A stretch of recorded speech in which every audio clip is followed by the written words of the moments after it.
Hi and welcome to my Python YouTube channel. It's awesome to have you here. If you like this video, a thumbs up would be great. And make sure to subscribe for future videos. I also have a blog at prospercoder.com with lots of cool stuff, so feel free to check it out.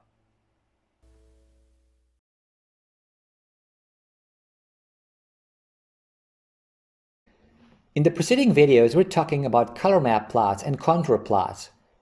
We know that the colors represent the z values, whereas the x and y values are represented by position in a 2D coordinate system.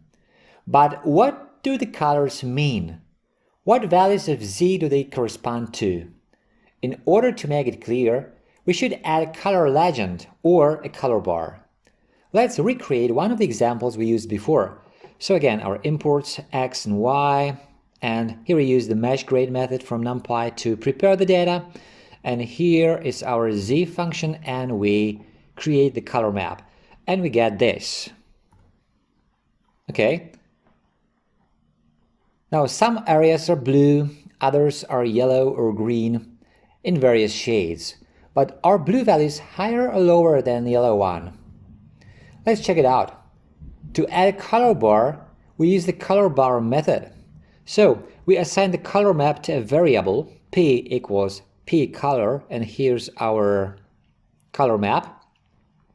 And then we pass the color map to the color bar. So p, this is our color map. And we get this. Our color map plus the color bar. And now we know that yellow values are 1 or about 1. Blue values are negative, like -1, and so on. You can tweak the ticks on the color bar. Let's reduce the number. So we assign the color bar to a variable. Here's our color bar. And we set the ticks using the setTicks method. And we should only get 3 ticks, -1, 0, and 1. And this is what really happens. So -1, 0, and 1. And here's our contour plot example.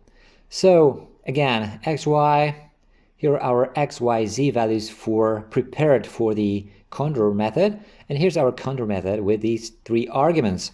And we get this contour map. Again, there's no color bar here, so let's add one. We'll use the contour F method this time to create a contour map with the spaces between lines filled. So first we assign the contour to a variable, p, and then we pass the contour to the color bar, and we pass p. And now we get this, a contour map with a color bar.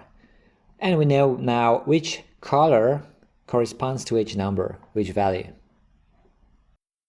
Okay, that's it for this video. If you like it, a thumbs up would be great. Also, make sure to subscribe for future videos. If you want to leave a comment or ask a question, you're welcome to do so. Thanks for watching.